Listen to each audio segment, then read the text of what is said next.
इकडे कोल्हापूर जिल्ह्यामध्ये पावसाचा जोर कायम आहे। पंचगंगा नदीची इशारा पातळीकडे आता वाटचाल सुरू आहे आणि पंचगंगेचं पाणी पातळी 35 फूट 1 इंचावर आली आहे। जिल्ह्यातील 56 बंधारे सध्या पाण्याखाली गेलेले आहेत। कोल्हापूर जिल्ह्यातल्या पश्चिम भागामध्ये पावसाचा जोर जैसे थे, त्यामुळे पंचगंगा नदीची वाटचाल आता इशारा पातळीकडे सुरू आहे। सध्या पंचगंगा नदीची पाणी पातळी 35 फूट 1 इंच इतकी आहे आणि पंचगंगा नदीची इशारा पातळी ही 39 फूट तर धोका पातळी ही 43 फूट इतकी आहे। जिल्ह्यातील 56 बंधारे पाण्याखाली गेलेत।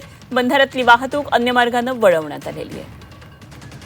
प्रताप नाईक आमचे प्रतिनिधी आपल्याबरोबर जोडले गेले, जाणून घेऊया कोल्हापूर जिल्ह्यातली काय नेमकी सगळी परिस्थिती आहे। प्रताप, काय पावसाचा जोर अजूनही कायम आहे आणि पंचगंगा नदीची वाटचाल आहे सध्या इशारा पातळीकडे सुरू असल्याचं कळतंय, काय नेमकी या संदर्भातली परिस्थिती आहे?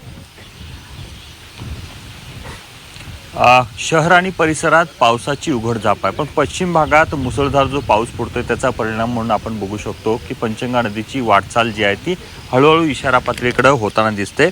सध्याच्या घडीला पंचगंगा नदीची पाणी पातळी जी आहे ती 35 फूट 2 इंचावर जाऊन पोहोचलेली आहे।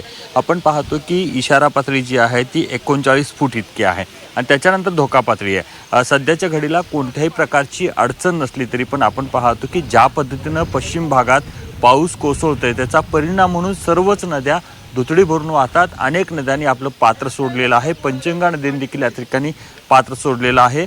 आता कृष्णा नदीचं पाणी देखील आपण पाहतो की नरसोबावाडीच्या मंदिरापर्यंत आलेलं आहे। एकूणच आपण पाहतो की हा मुसळधार जो पाऊस कोसळतोय अवघ्या 7 दिवसातला हा पाऊस आहे।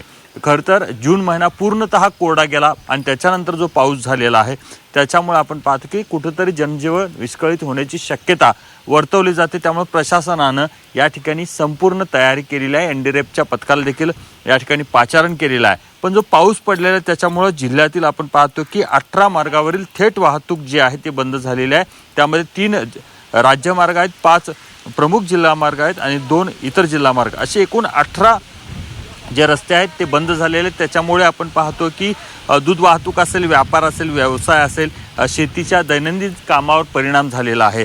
कोल्हापूरच्या जिल्हाधिकाऱ्यांनी मात्र या संदर्भात सांगितले की आज संध्याकाळपर्यंत किंवा आज रात्रीपर्यंत पंचगंगा नदी इशारा पातळी गाठू शकते जर पाऊस असाच राहिला। पण सध्याच्या घडीला कोणत्याही प्रकारची अडचण नाही, प्रशासन पूर्णतः अलर्ट मोडवर आहे। एकूणच आपण पाहतो की पाणी पातळी जी वाढते ते धरणाच्या पाणलोट क्षेत्रामध्ये जो मुसळधार पाऊस आहे त्यामुळे वाढते। धरणं देखील आपण पाहतो की 47 ते 48% इतके भरलेले आहेत। ठीक आहे प्रताप, धन्यवाद दिलेल्या या सगळ्या सविस्तर अपडेटसाठी। वेळोवेळी आणखी अपडेट जाणून घेत राहू। तुर्तास धन्यवाद दिलेल्या माहितीसाठी।